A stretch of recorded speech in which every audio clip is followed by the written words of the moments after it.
2 Oscars, 10 Grammys, 5 Emmys, a Tony, and the Presidential Medal of Freedom.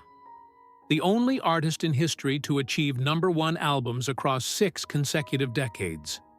Barbra Streisand conquered everything the entertainment world could offer. But on June 17, 1967, standing before 135,000 people in Central Park, something happened. In the middle of a song, her mind went blank. She forgot the lyrics. For just a few seconds, she froze in silence. And those few seconds destroyed something inside her that 27 years of therapy couldn't fix. Because, here's the truth, nobody told you about Barbra Streisand. The woman with the most powerful voice of the century was so terrified of stepping on stage that she disappeared for nearly 3 decades. The perfectionist who demanded excellence from everyone around her was paralyzed by her own imperfection. And the star the world celebrated as an absolute icon grew up being called too ugly, too strange, too Jewish to ever have a shot at success. How did a Brooklyn girl, that not even her own mother believed in, become the greatest female artist of all time? Why was she punished for every victory she claimed? And what did it cost her that not even 60 years of applause could erase?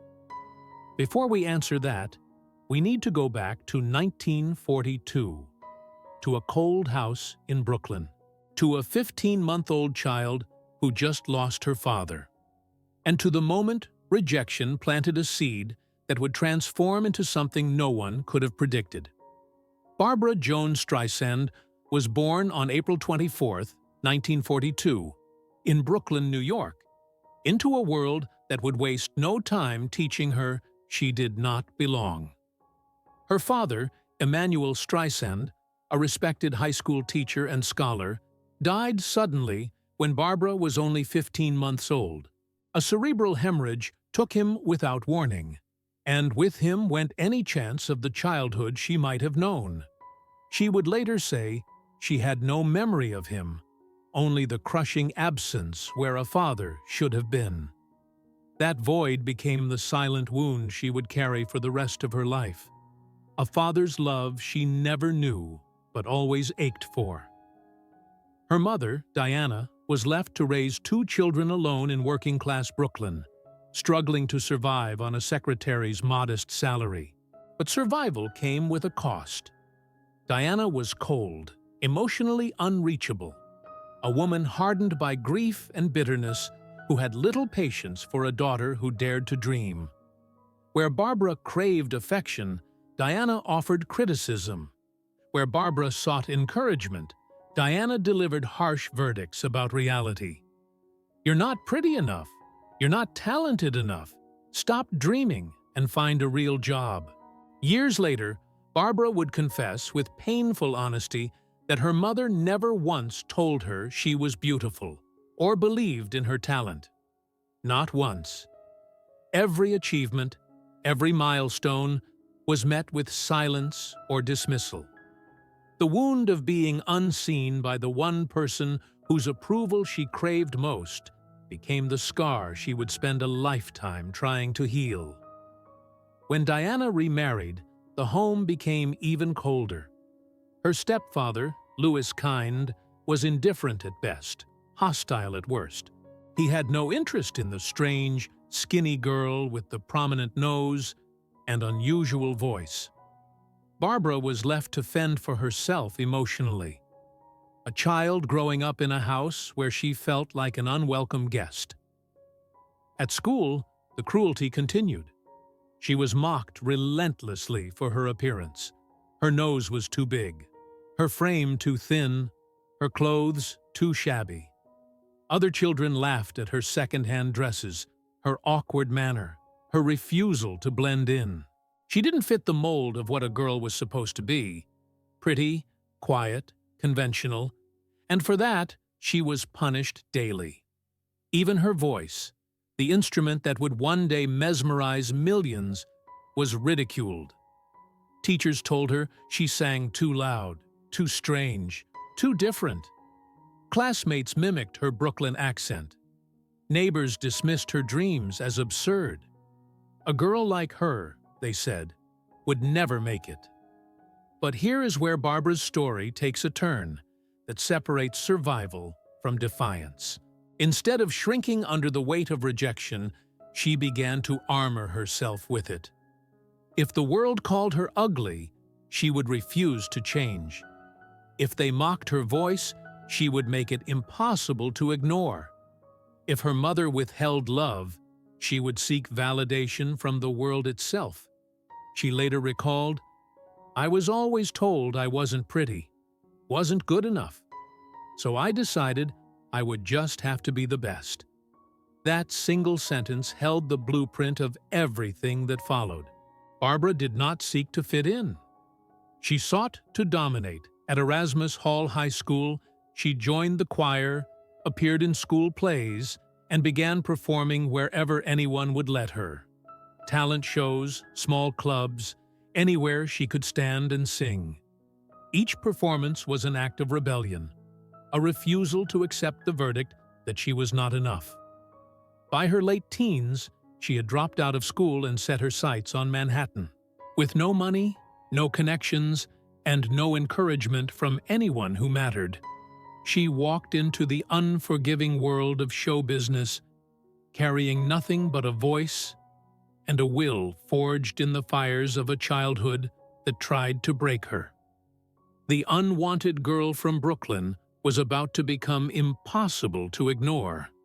In 1960, at just 18 years old, Barbra Streisand left Brooklyn with a suitcase, $50, and a dream so audacious it bordered on delusion. She moved into a tiny, roach-infested apartment in Manhattan, sleeping on a mattress on the floor, surviving on packets of mustard and ketchup stolen from diners when she couldn't afford food. This was not romantic struggle. This was desperation. She made the rounds of every nightclub, every audition, every casting call that would have her. And the answer, almost always, was no. Casting directors took one look at her and dismissed her before she could sing a note. "You're not right for this. You don't have the look." "Maybe try character roles," one agent told her bluntly. "Fix your nose, cap your teeth, and change your name. Then maybe you'll have a shot." Barbra refused, not out of confidence but out of defiance, born from years of being told she wasn't enough. If she changed herself to fit their mold and still failed, she would have nothing left. But if she stayed exactly as she was and succeeded, she would prove that the world had been wrong all along. So she kept her nose, kept her name, just dropping the second A from Barbra to stand out, and kept singing in ways that made people stop mid-conversation and turn their heads. Her break came not through glamour, but through sheer strangeness. In 1960, she entered a talent contest at a gay nightclub in Greenwich Village called The Lion. She sang in a style no one had heard before. Emotional, theatrical, vulnerable, raw. She won. And more importantly, she was invited back. The Lion became her training ground. Night after night, she performed for audiences who appreciated the unconventional, who celebrated the outsider. They didn't care that she wasn't pretty by traditional standards. They cared that when she sang, she made you feel something. Word began to spread about the odd girl with the impossible voice. She started booking gigs at other clubs. The Bonsoir, a small basement venue, became her stage. Audiences were small, sometimes just a dozen people, but those who heard her never forgot. Yet even as her reputation grew in underground circles, mainstream doors remained locked. Broadway producers dismissed her. Television shows passed her over. She was too ethnic, they said. Too Jewish? Too New York? Her look was wrong, her manner too intense, her refusal to conform too stubborn. She survived on tips and the occasional $20 booking, still sleeping on floors, still skipping meals. There were nights she cried alone in her tiny apartment, wondering if her mother had been right all along. Maybe she was fooling herself. Maybe the dream was just that. A dream. But then, something shifted. In 1961, she was cast in an off-Broadway revue called Another Evening with Harry Stoons. It was a small production, but critic reviews mentioned her. A talent to watch, one wrote. For the first time, someone with influence had noticed. Television came next. A guest appearance on The Jack Paar Show in 1961, then PM East, PM West. America got its first glimpse of the strange, mesmerizing young woman from Brooklyn. Some viewers were confused, others were captivated, but no one could look away. Agents who had rejected her began calling. Casting directors reconsidered. And in 1962, the role that would change everything came calling. Broadway producer David Merrick was casting I Can Get It For You Wholesale, a musical about New York's garment industry. The role of Miss Marmalstein, a frumpy secretary, was small, but it was Broadway. Barbra auditioned and stunned the room. Merrick cast her immediately. When the show opened in March 1962, Barbra, then just 19 years old, stopped the show nightly with her one big number. Critics singled her out. The girl everyone said was too ugly, too odd, too different had just become the breakout star of a Broadway musical. The hungry years had not ended yet, but they were about to. The girl they said would never make it was now impossible to ignore. After I Can Get It For You Wholesale, Barbra Streisand was no longer a curiosity. She was a phenomenon. Offers poured in, television appearances multiplied, and in 1963, she released her debut album, the Barbra Streisand Album. It climbed to number 8 on the Billboard charts and won 2 Grammy Awards, including Album of the Year. She was 21 years old, but the real transformation came in 1964 when she was cast as Fanny Brice in the Broadway musical Funny Girl. The role seemed written for her, a Jewish girl from New York who defied beauty standards to become a star. Fanny's story mirrored Barbra's own, told she was too ugly, too ethnic, too different, and yet undeniable. When Funny Girl opened on March 26, 1964, Barbra became an overnight icon. Critics ran out of superlatives. Audiences gave her standing ovations before she finished singing. The show became the hottest ticket on Broadway, running for over 1,300 performances, and Barbra's name blazed on the marquee in lights she had once only dreamed of. She had arrived. The girl nobody believed in was now the most celebrated star on Broadway. During this time, she married actor Elliott Gould, her co-star from Wholesale. The marriage in 1963 seemed like a fairy tale, 2 young strivers finding love in the chaos of show business.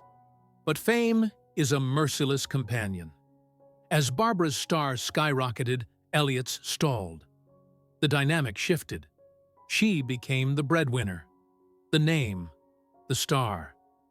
And though they tried to hold on, the imbalance began to fracture what little stability they had. Hollywood came calling in 1967. Columbia Pictures wanted to adapt Funny Girl for the screen, and they wanted Barbra to reprise her role. It was an extraordinary gamble.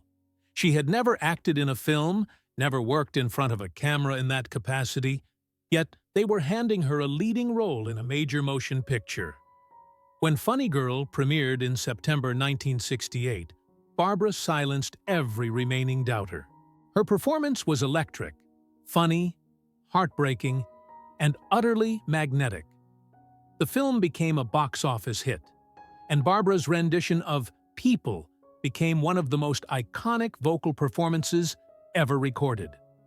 In April 1969, at the 41st Academy Awards, Barbra won the Oscar for Best Actress, tying with Katharine Hepburn. At just 26 years old, she had conquered Broadway, music, and now film. She had achieved what seemed impossible: an EGOT within reach, universal recognition, and a career most could only fantasize about. But even at the height of triumph, shadows gathered. Her marriage to Elliot Gould was crumbling. The pressures of fame, the imbalance of success, and the relentless demands of her career left little room for intimacy. They divorced in 1971, and though it was amicable, Barbra felt the sting of failure.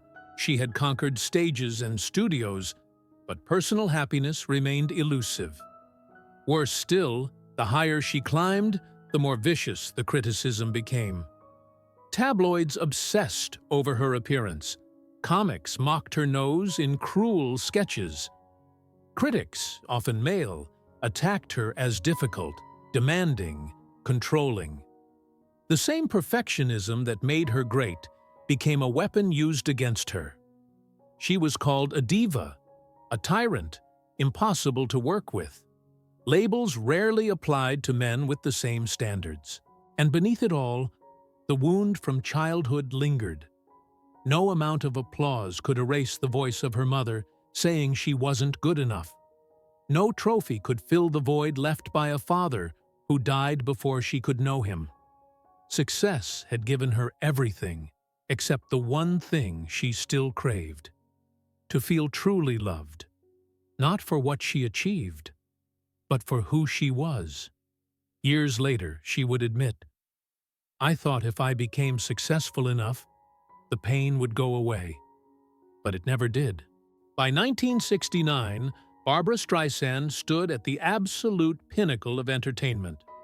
She had shattered every barrier, proven every doubter wrong, and claimed a throne no one thought she could reach. But the view from the top was lonelier than she ever imagined, and the battles ahead would prove that fame, for all its glitter, offers no protection from the cruelties of the world or the weight of one's own expectations. The 1970s belonged to Barbra Streisand. While others fought for roles, she chose them.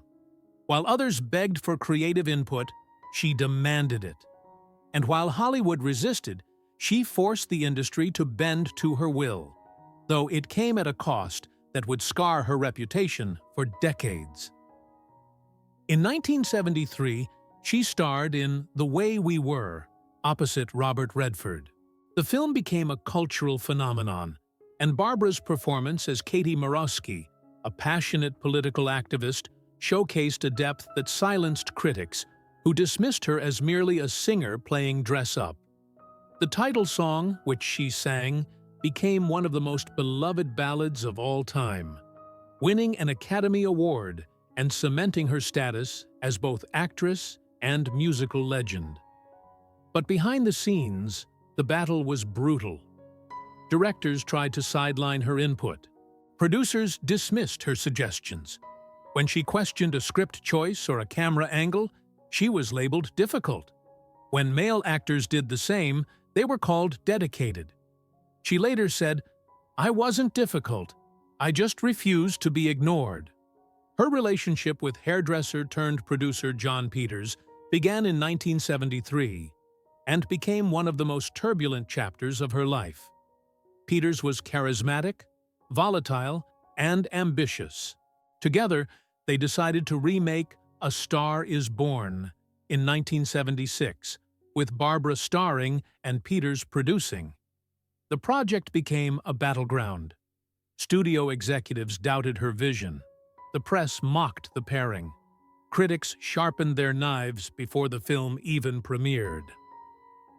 When A Star Is Born was released, reviews were mixed, but audiences loved it. The film became a massive box office success, and Barbra's song Evergreen, which she co-wrote, won the Academy Award for Best Original Song. She had proven once again that her instincts were right, but the victory was bittersweet. The media painted her as a controlling diva, and John Peters, despite his support, brought chaos into her personal life.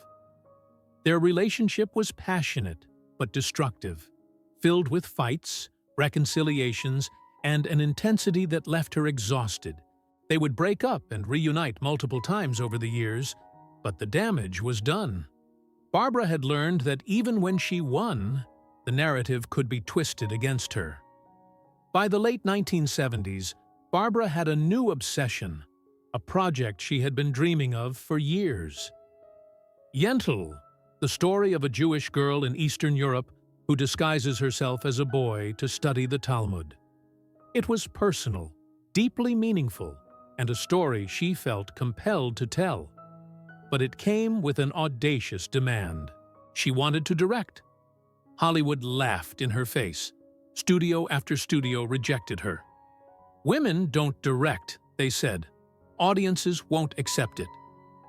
You're an actress, not a filmmaker."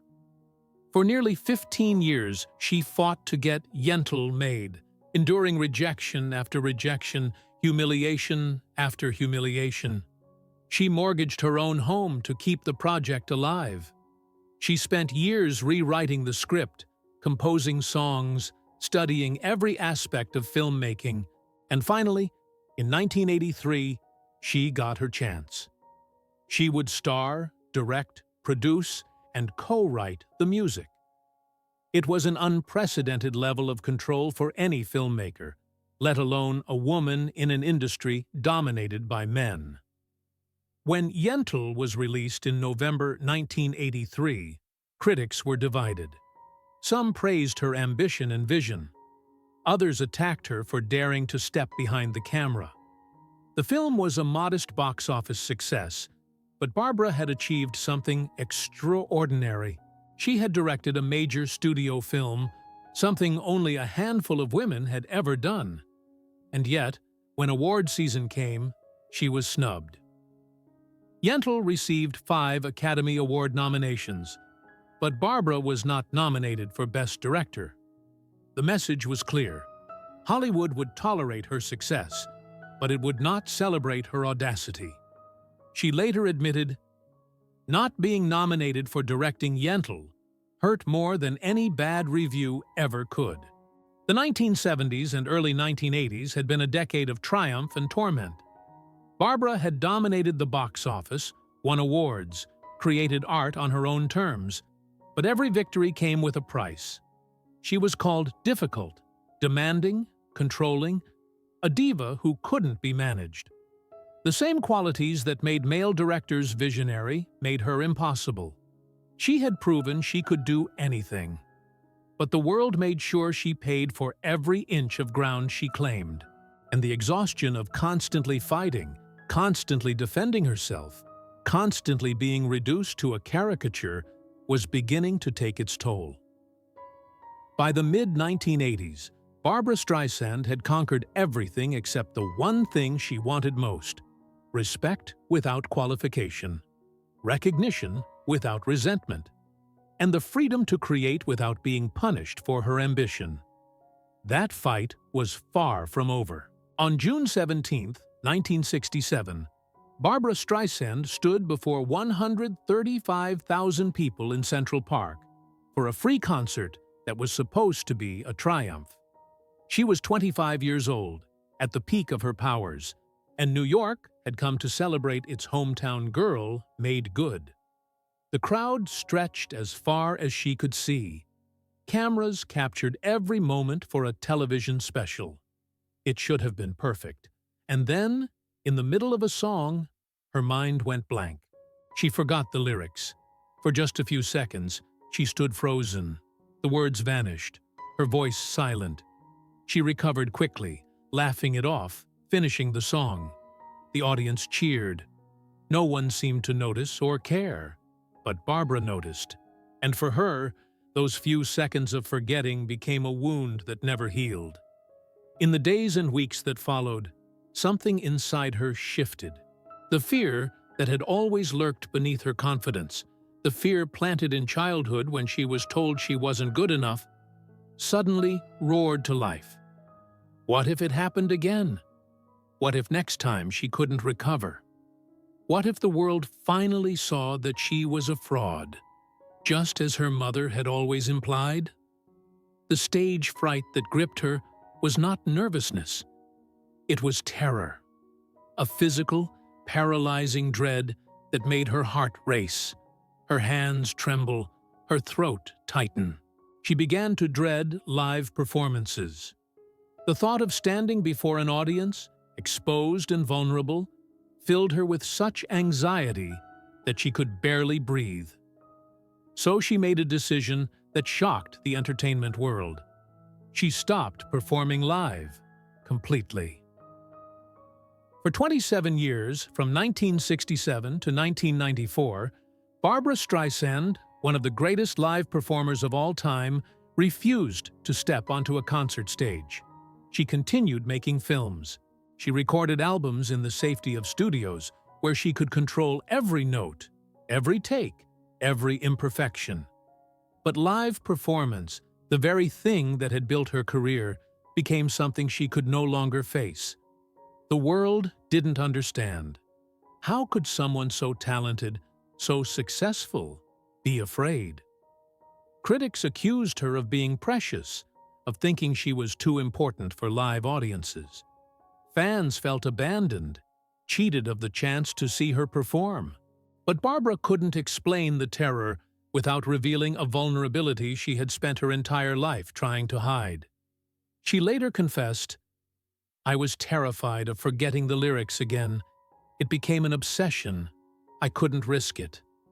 The absence from live performance coincided with a period of deep personal loneliness.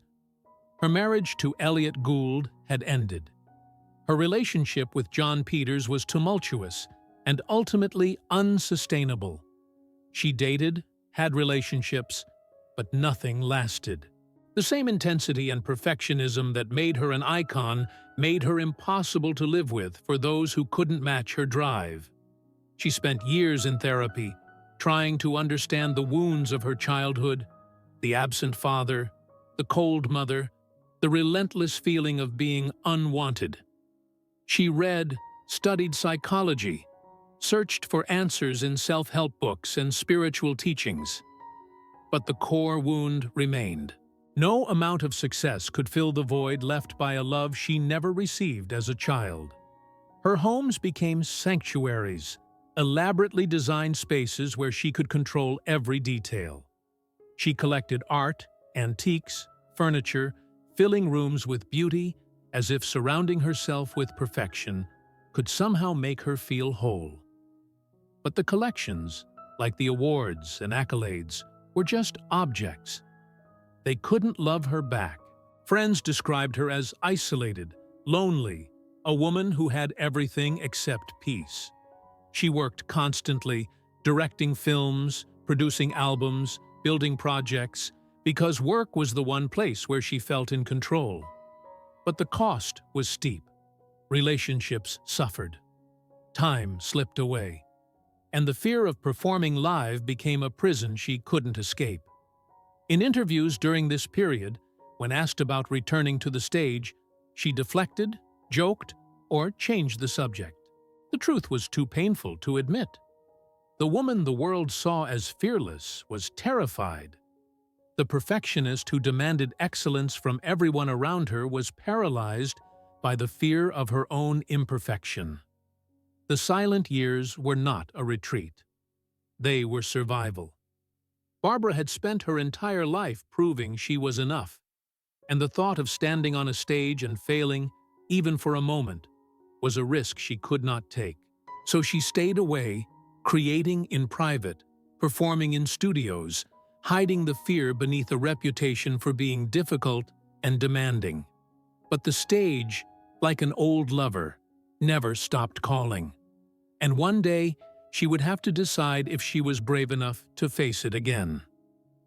In 1993, after 27 years of silence, Barbra Streisand made a decision that terrified her more than anything she had ever done. she would return to the stage. Not for a single charity event or a brief television special, but for a full concert tour. The announcement sent shockwaves through the entertainment world. Tickets sold out in minutes. Scalpers charged tens of thousands of dollars. The entire industry held its breath. But for Barbra, the decision was torment. The stage fright that had driven her into hiding had not disappeared. If anything, it had deepened with time. She spent months in therapy, working with specialists, preparing herself mentally for the moment she would once again stand before a live audience, exposed and vulnerable. On New Year's Eve, 1993, at the MGM Grand in Las Vegas, Barbra walked onto the stage for the first time in nearly 3 decades. The audience erupted. She stood in the spotlight, her hands trembling, and began to sing. Her voice, still flawless, still capable of stopping time, filled the arena, and somehow she made it through. The tour that followed in 1994 became one of the highest-grossing concert tours of all time. City after city, night after night, she faced her fear and won. But the victory was never easy. Before each show, she battled nausea, panic, the overwhelming urge to run. She later admitted she kept a teleprompter on stage, not because her memory had failed, but because the fear of forgetting, even once, still haunted her. Yet she did it, and in doing so, she proved something to herself that no amount of awards or acclaim had ever proven: that she was strong enough to face her greatest terror and survive. The 1990s brought other transformations. In 1996, she directed, produced, and starred in The Mirror Has Two Faces, a film about a brilliant but overlooked woman who is loved for her mind but longs to be desired for her beauty. The film was deeply personal, exploring themes Barbra had lived with her entire life: the tension between intellect and appearance, between being respected and being loved. Critics gave mixed reviews, but Barbra didn't care as much anymore. She had told a story that mattered to her, and that was enough. She received a Golden Globe nomination for her performance, but the real reward was the catharsis of making a film about a woman who finally learns to love herself, flaws and all. Then, in 1996, at a dinner party, she met James Brolin, an actor known for his warmth, stability, and quiet confidence. For the first time in her life, Barbra found a partner who didn't need to compete with her, who wasn't threatened by her success, who loved her not despite her intensity, but because of it. They married on July 1st, 1998, in a private ceremony at her Malibu estate. She was 56 years old. After decades of failed relationships, loneliness, and the belief that perhaps she was too much for anyone to truly love, she had found something she thought impossible: a partnership built on mutual respect, humor, and genuine affection. Friends said they had never seen her so at peace. The woman who had spent her life chasing perfection finally stopped running. She still worked, still recorded albums, still performed occasionally. But the desperation was gone. She no longer needed to prove anything to anyone. Her albums in the 2000s continued to chart. Love Is the Answer in 2009, Release Me in 2012, Partners in 2014, all debuted in the top 10, making her the only artist to have #1 albums in 6 consecutive decades.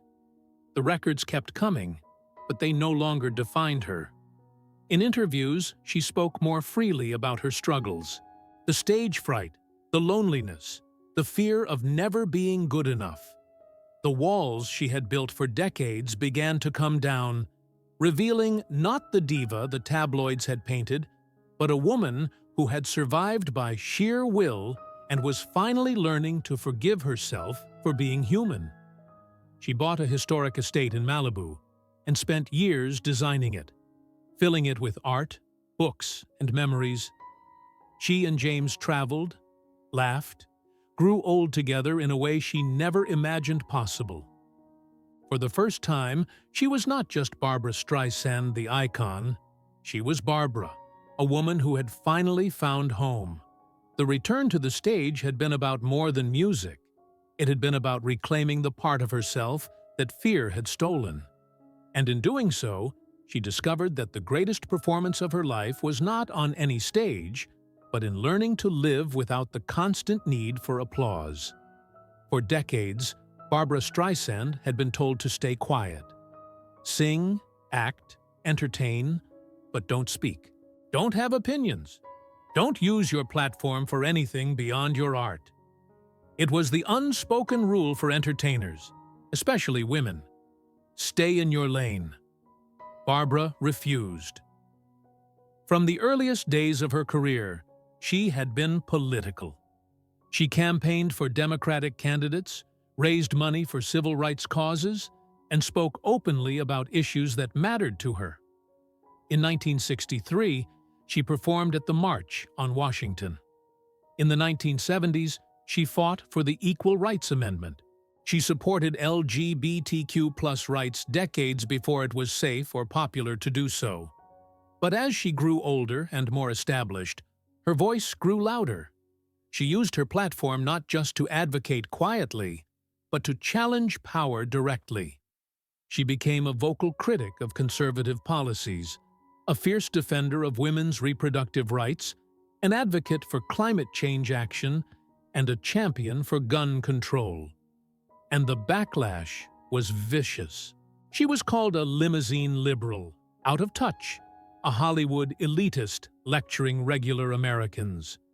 Conservative media attacked her relentlessly. Radio hosts mocked her. Politicians dismissed her. Death threats arrived at her home. Security had to be increased. The message was clear: shut up and sing. She refused. The attacks intensified during the Trump era. Barbra became one of the former president's most vocal critics, using social media to challenge his policies, his behavior, his treatment of women. She called him out by name, unafraid of the consequences. And the consequences were severe. Trump supporters flooded her social media with hate. Her concerts were boycotted. Former fans burned her albums. She was labeled unpatriotic, ungrateful, a has-been desperate for attention. The vitriol was personal, ugly, and relentless. But Barbra had spent her entire life being told she wasn't good enough, that she should change, that she should be quiet. She had survived childhood rejection, industry sexism, and decades of being called difficult for demanding respect. A few angry tweets were not going to silence her now. She later said, "I have a platform. I have a voice. If I don't use it, what's the point of having it?" Her activism extended beyond politics. She donated millions to causes she believed in: women's health research, heart disease awareness, climate change initiatives, education programs. She funded scholarships for underprivileged students, supported AIDS research when it was still stigmatized, and used her wealth to create tangible change.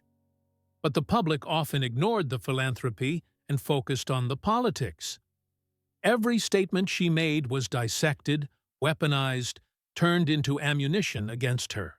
She was accused of hypocrisy, of virtue signaling, of using her activism for publicity. The irony was brutal. For years, she had been attacked for being too demanding, too controlling, too ambitious. Now she was attacked for caring too much, for speaking too loudly, for refusing to accept injustice silently. And yet, she persisted. Because beneath the icon, beneath the perfectionism and the armor she had built over decades, was a girl from Brooklyn who had been told she didn't matter, who had been dismissed, rejected, and underestimated, and who had decided long ago that she would never let anyone silence her again. Her political voice cost her fans. It cost her relationships. It made her even more polarizing in an already divided world. But it also revealed something essential about who Barbra Streisand truly was. Not just a performer, but a woman who believed that talent came with responsibility. That success demanded more than applause, that a platform was meaningless if used only to protect yourself. In interviews, when asked if she regretted speaking out, she answered without hesitation, "Never. I'd regret staying silent." The world could call her difficult, divisive, past her prime. They could boycott her, mock her, try to diminish her, but they could not silence her. The girl who had been told to fix her nose, change her name, and disappear had become a woman who refused to be anything other than exactly who she was. And that, more than any record or award, was her true legacy. In 2021, at 79 years old, during a global pandemic that had silenced stages worldwide and left millions isolated in fear, Barbra Streisand released Release Me Too, an album of rare recordings and previously unreleased tracks. It debuted at number 7 on the Billboard 200, making her, once again, the only artist to have top 10 albums in 7 consecutive decades. The achievement was staggering, not because of the chart position, but because of what it represented. 6 decades after breaking into show business, in an industry obsessed with youth, Barbra remained undeniable, relevant, impossible to ignore. But she no longer chased records or accolades. Those had lost their meaning long ago. Now, she worked because she wanted to, because there were stories left to tell, songs left to sing, and a lifetime of experiences that deserved to be shared on her own terms. In November 2023, at 81 years old, she released My Name is Barbra, a nearly 1,000-page memoir that instantly became a bestseller. For the first time, she laid bare the wounds she had carried in silence, the coldness of her mother, the ache of losing her father, the humiliations of early rejection, the loneliness of fame, the stage fright that haunted her for decades. She wrote about the men she had loved and lost, the battles she had fought in boardrooms and on sets, the exhaustion of being called difficult simply for demanding excellence. She wrote about learning to forgive her mother, about finding peace with James, about finally understanding that perfection was a prison she no longer needed to inhabit. The memoir was not vanity. It was reckoning. An 81-year-old woman looking back at the girl she had been and offering her the compassion no one else had. Critics called it honest, raw, at times painful to read. But readers embraced it, not because Barbra was perfect, but because she wasn't. Because in her imperfections, her struggles, her stubborn refusal to give up, they saw themselves. In interviews promoting the book, she spoke with a clarity that comes only from age and survival. She no longer deflected questions about her mother with polite distance. She admitted the pain directly. She no longer defended her perfectionism as necessary. She acknowledged the cost it had carried. When asked what she wished she had known at 25, she paused for a long moment before answering, "That I was enough, just as I was." At 82, Barbra lives quietly in her Malibu estate with James Brolin, now married for over 25 years. They walk their dogs along the beach. They host small dinners for close friends. They watch old movies and argue playfully about politics. It is a life she once thought impossible. Ordinary, peaceful, filled with the small joys that fame had always stolen. She still records occasionally, still speaks out on issues that matter, still refuses to be quiet. But the desperation is gone. She no longer needs to prove she belongs.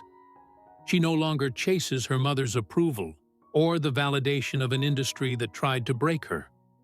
Her legacy is secure, untouchable. 2 Oscars, 10 Grammys, 5 Emmys, a Tony, a Presidential Medal of Freedom, over 150 million records sold worldwide.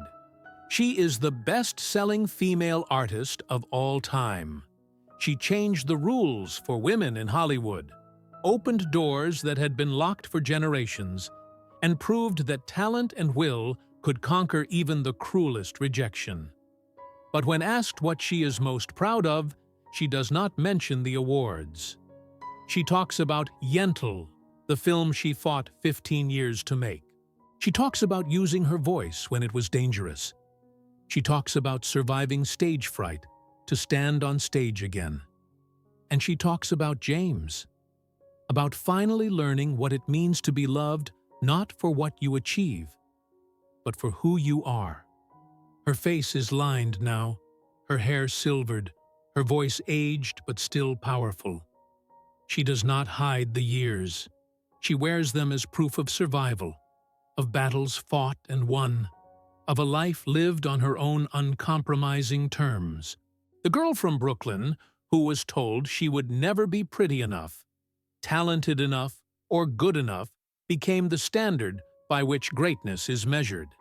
And in doing so, she taught generations that the world's verdict does not define you. Your refusal to accept it does. Barbra Streisand's story is not a fairy tale. It is something far more valuable. It is proof that the world's cruelest verdicts can be overturned by a single, relentless refusal to accept them. She was told she was not pretty enough. She refused to change her face. She was told she was not talented enough. She refused to stop singing. She was told to stay quiet. She refused to be silenced. She was told women could not direct. She refused to accept the limitation. She was told to accept loneliness as the price of greatness. She refused and found love at 56. Every chapter of her life was marked by a world that tried to contain her, diminish her, force her into a shape that would be easier to accept. And every chapter was defined by her refusal to comply. But her story also reveals a harder truth. That refusal comes at a cost. The girl who was starved of affection became a woman who spent decades chasing validation she could never fully receive. The perfectionism that made her great also isolated her, exhausted her, kept her from stages for 27 years. The need to prove she was enough consumed decades of her life before she finally learned that she had always been enough. Her legacy is not perfection. It is endurance. It is the courage to be flawed, ambitious, difficult, and unapologetically herself in a world that punished her for all of it. She did not become an icon by fitting in. She became an icon by refusing to, and perhaps that is the lesson Barbra Streisand's life offers. That the world will always have a verdict about who you should be, what you should look like, how you should behave, when you should be quiet, and that the only question that matters is whether you will accept that verdict or write your own. She wrote her own. In every song, every film, every fight, every comeback. She wrote it in her refusal to fix her nose, in her decision to direct when no one believed she could, in her choice to speak out when silence would have been safer, and in her willingness, finally, to let go of perfection and embrace the messy, beautiful reality of being human. At 82, Barbra Streisand is still here, still relevant, still undeniable. Not because she is perfect, but because she refused to disappear. The girl nobody wanted became the woman the world could not ignore. And in doing so, she proved that talent without compromise, ambition without apology, and a voice that refuses to be silenced can change not just a career, but an entire industry. Her story is a mirror. It asks each of us, What verdict have you accepted about yourself that you should refuse? What voice have you silenced because the world told you it was too much, too loud, too different? Barbra Streisand spent 82 years answering that question with her life. And the answer, carved into every note she sang, every stage she commanded, every barrier she shattered, was simple and unshakable. I will not be silenced. I will not be diminished. I will not accept your limits. And neither should you. If this story moved you, if Barbra's refusal to be silenced inspired you, leave a comment sharing what verdict you're ready to refuse. Subscribe for more untold stories of those who rewrote the rules. And remember, your voice matters. Use it